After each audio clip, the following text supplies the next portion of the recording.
Nancy Eagleson, 14, shared the desire of many girls her age to mature earlier than her parents might have preferred. She was excited to wear her first pair of high heels to a movie showing on November the 13th, 1960, having just bought them with money she saved from babysitting. Nancy and her 5-year-old sister Cheryl went to church, ate dinner with her family, and then went to a nearby movie theater in the evening. After leaving a double feature, Nancy and Cheryl opted to buy sodas from a nearby cafe before beginning their trek home. It was already getting dark when they left for home at 7 o'clock. Eventually, the girls realized a car was pursuing them. The car stopped and the driver asked for directions. The man seized Nancy and pulled her into the car in full view of 7 homes on a well-lit street. Cheryl bravely intervened when she saw a man trying to grab her sister by jumping onto his back. Nancy was in the back seat of the car when Cheryl screamed for help and ran to a neighbor's house for protection.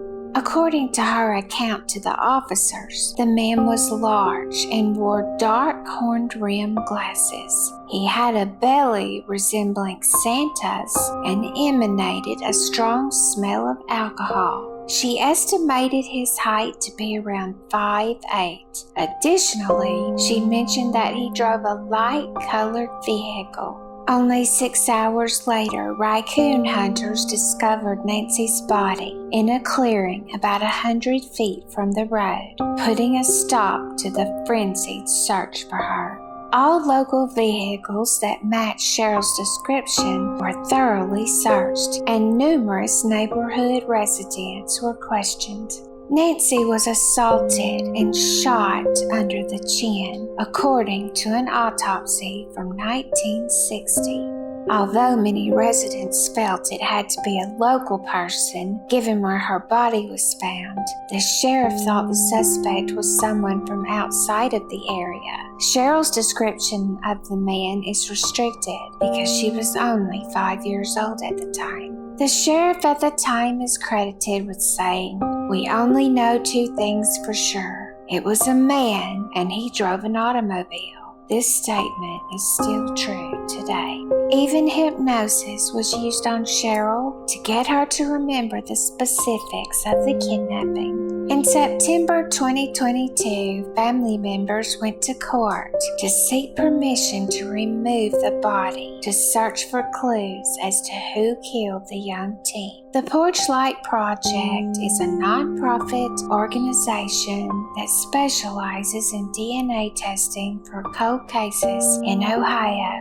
They are currently leading the efforts in this endeavor.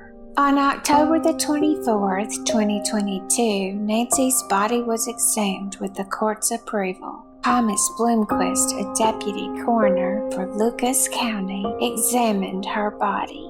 During the examination, a newly discovered bullet was found beneath her head inside the casket. The second bullet and entry hole were overlooked during the initial autopsy. According to Bloomquist, the juvenile had been shot twice, and near the hip area, fibers that will be analyzed were also discovered. The family expressed hope that Nancy's current examination, which has generated new evidence, will lead to new leads in the case. All of Nancy's evidence, according to the sheriff, disappeared around 1985. He said that this matter would have been solved years ago if the evidence had not been lost. Nancy Eagleson's family continues to search for answers about her murder. Call the Paulding County Sheriff's Office at 419-399-3791 if you have any information about this crime.